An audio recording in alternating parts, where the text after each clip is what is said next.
Meu nome é Helena, e durante muito tempo achei que sabia quem eu era. Até o dia em que me olhei no espelho e não reconheci mais o rosto que via.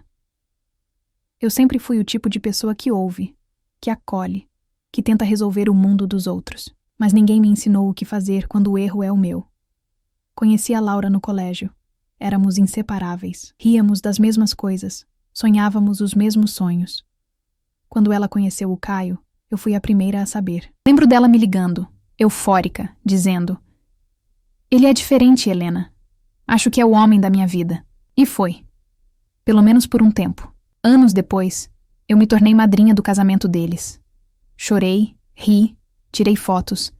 Vi o amor deles nascer, crescer e amadurecer. E nunca imaginei que um dia aquele amor se tornaria a razão da minha culpa. Tudo começou de forma simples, quase inocente. Laura viajava muito a trabalho. E eu morava no mesmo prédio que eles. De vez em quando, ela pedia para eu cuidar das plantas, recolher uma encomenda ou apenas dar uma olhada se tá tudo bem. Caio sempre foi educado, reservado. Daqueles homens que falam pouco, mas olham de um jeito que parece dizer tudo. No começo, nossas conversas eram superficiais. Clima, trânsito, trabalho. Mas com o tempo, começaram a ficar mais longas. E sem perceber, eu comecei a esperar por elas. Não sei quando exatamente deixei de enxergar o marido da minha amiga e comecei a ver o homem que ele era. Talvez tenha sido no dia em que ele me contou que o casamento estava frio, que Laura quase não dormia mais em casa, que tudo parecia um roteiro repetido. "Você já sentiu que está vivendo por costume?" Ele perguntou, olhando pela janela. Respondi sem pensar. Sim, e foi ali que percebi o perigo, porque pela primeira vez não estávamos falando sobre eles, estávamos falando sobre nós. Os dias seguintes pareceram se repetir. Mensagens, visitas rápidas, conversas cada vez mais íntimas, mas não sobre amor, sobre solidão. E a solidão, quando encontra eco, é traiçoeira. Uma noite Laura me ligou. A voz dela soava cansada, mas feliz. "Helena, tô exausta, mas valeu a pena. Fechei o contrato, chego amanhã." Sorri. Falei que estava orgulhosa, mas quando desliguei percebi que Caio ainda estava na varanda, olhando pro nada. "Ela conseguiu o que queria," ele disse. "E você?" perguntei. "Nem sei mais o que eu quero." Aquela resposta ficou na minha mente, porque de alguma forma eu também não sabia mais o que eu queria. Naquela noite, eu deveria ter ido embora, mas não fui. Fiquei. Caio era extremamente atraente, corpo escultural. Não tinha como não desejar aquele homem. Era um tesão proibido. Eu sentia culpa de ter pensamentos eróticos com ele. Laura era minha melhor amiga, mas não resisti. Eu estava sozinha com ele, e o tesão falou mais alto. Eu ofereci uma massagem a Caio para ele aliviar mais a tensão, e ele aceitou. Deitei ele no sofá, peguei um creme de Laura e comecei a massagear as mãos dele. Depois os ombros, aquele peitoral forte. Eu estava muito excitada passando as minhas mãos naquele corpo. Quando comecei a massagear suas pernas, eu pedi para ele ficar apenas de cueca para facilitar o trabalho. Mas as minhas verdadeiras intenções eram outras. Ele tirou o short, ficou de cueca e deitou novamente. Comecei a massagem pelo joelho e fui subindo devagar. Quando olhei para a cueca, me deparei com aquele tronco maravilhoso e duro, apontando para minha boca. Que gostoso! Olhei para o rosto dele e ele estava com os olhos fechados. Parecia que estava dormindo ou só curtindo a massagem. Eu não tinha certeza. A única certeza que eu tinha é que eu iria cair de boca naquele tronco maravilhoso. Quando olhei para baixo entre suas pernas, ele estava saindo pelo lado da cueca, bem molhado. Passei a língua na pontinha devagar. Caio se assustou. "O que é isso?" disse ele assustado. "Relaxar, vou cuidar de você, vou trazer o seu fogo de volta," falei. Voltei para o meu serviço. Fiz movimentos rápidos com a boca e as mãos ao mesmo tempo. Depois sentei naquele tronco gostoso, subia e descia devagar para sentir cada centímetro dentro de mim. Fiquei louca de prazer. Bom, o resto vocês já sabem como termina. E a partir daquele momento, nada mais seria igual. Nos dias seguintes, tentei agir como se nada tivesse acontecido. Mas cada vez que eu via Laura, o coração apertava. Ela me abraçava, me contava sobre as viagens, sobre o quanto confiava em eu. apenas sorria. Sorria e me destruía em silêncio. Caio e eu tentamos cortar contato, mas a culpa não impede a lembrança. E a lembrança, quando dói e atrai ao mesmo tempo, é impossível de apagar. Comecei a evitar os dois. Recusava convites, inventava desculpas. Mas quanto mais eu tentava fugir, mais o destino me colocava frente a frente com o que eu queria esquecer. Um domingo, Laura me chamou para almoçar. Por favor, Helena, faz tempo que a gente não se vê direito. Aceitei. E quando cheguei lá, ele estava na sala, sorrindo, com a mesma calma que me atormentava. Durante o almoço, tentei evitar olhar para ele, mas era impossível. E quando nossos olhares se cruzaram, Laura percebeu. Sutil, mas percebeu. Depois do almoço, ela me chamou para ajudar na cozinha. A voz dela era tranquila, mas o olhar, diferente. Helena, tem alguma coisa que você quer me contar? O mundo pareceu girar. E pela primeira vez, eu senti o peso real do que tinha feito. Não pelo que aconteceu, mas por quem eu traí. Aquela foi a última vez que nos falamos como amigas, porque a verdade, mesmo quando não dita, muda tudo. Nos dias seguintes, tudo ficou diferente. Laura não me ligou mais. Nem mensagens, nem convites, nada.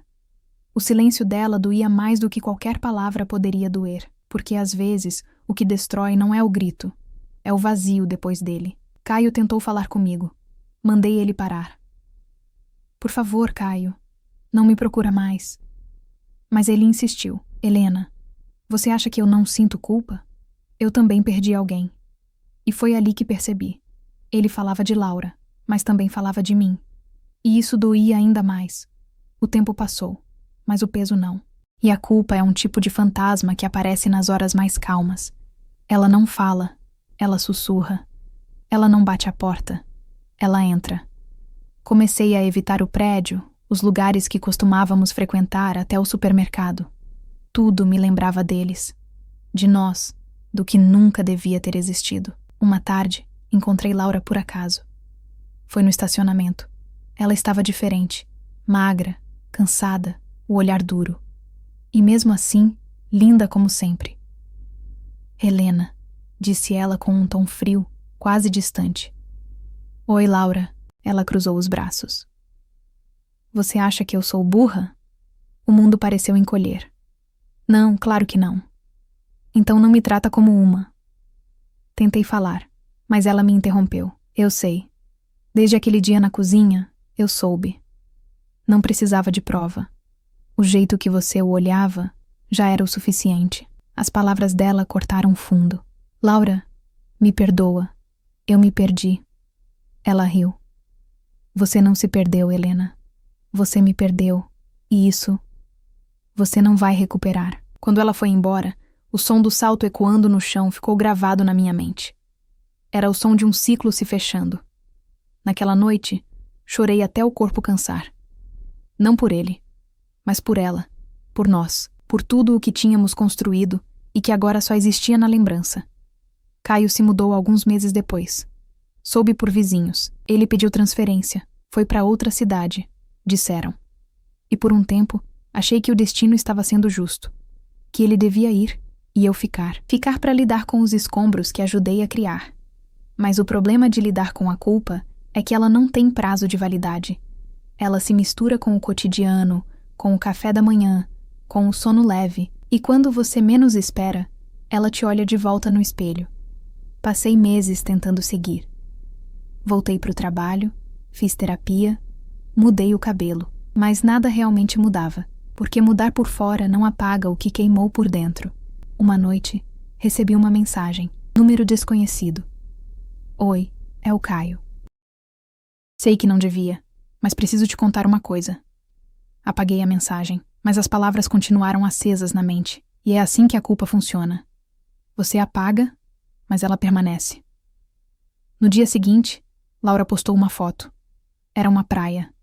Ela sorria, e pela primeira vez em meses, eu senti alívio. Ela parecia bem. Talvez livre de tudo. De mim. Naquela noite, escrevi uma carta. Não para ela, nem para ele, mas para mim. Helena, um dia você vai se perdoar. Mas o perdão não apaga o erro. Ele só te ensina a não repeti-lo. Dobrei o papel, Guardei na gaveta e apaguei as luzes, porque no fundo, eu sabia. Algumas histórias não acabam. Elas só aprendem a doer. 3 anos se passaram. Tempo suficiente para mudar de endereço, de trabalho, de rotina, mas não de lembranças.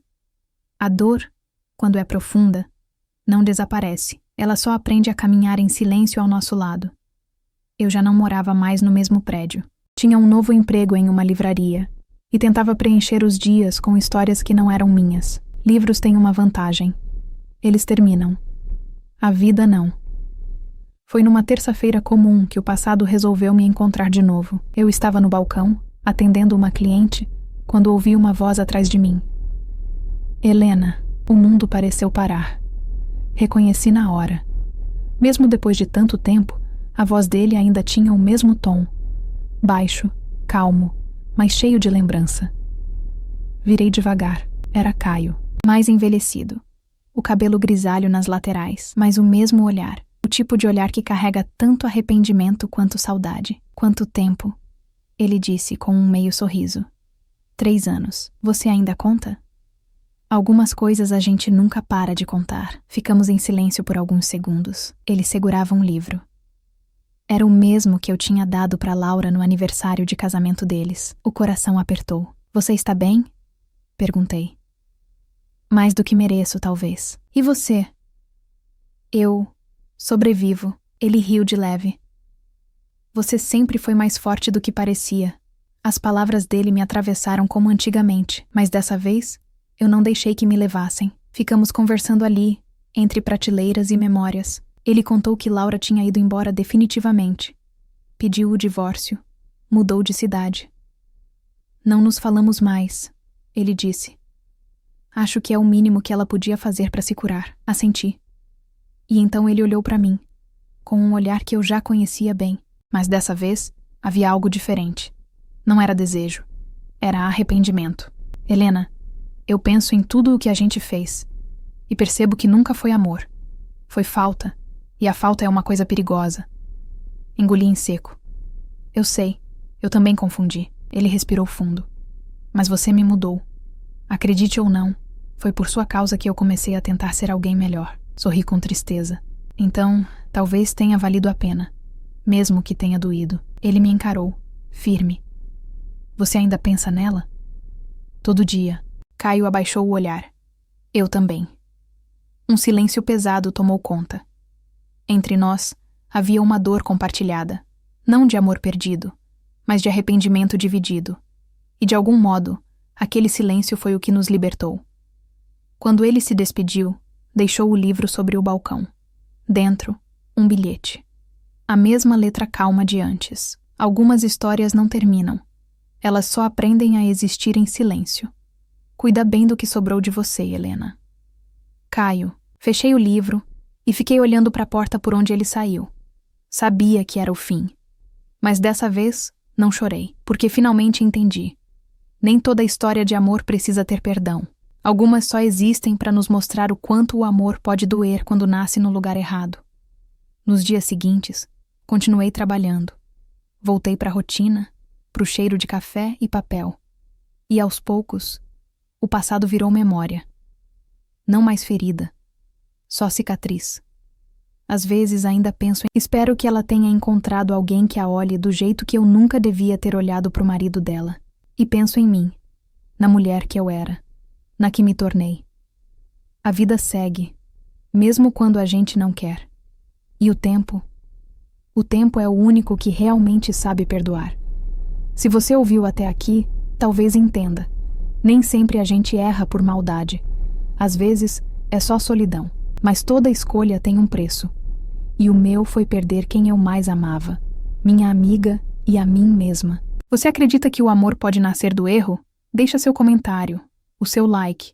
E se inscreve para ouvir mais histórias assim. Porque às vezes, o destino não vem para unir. Vem para ensinar.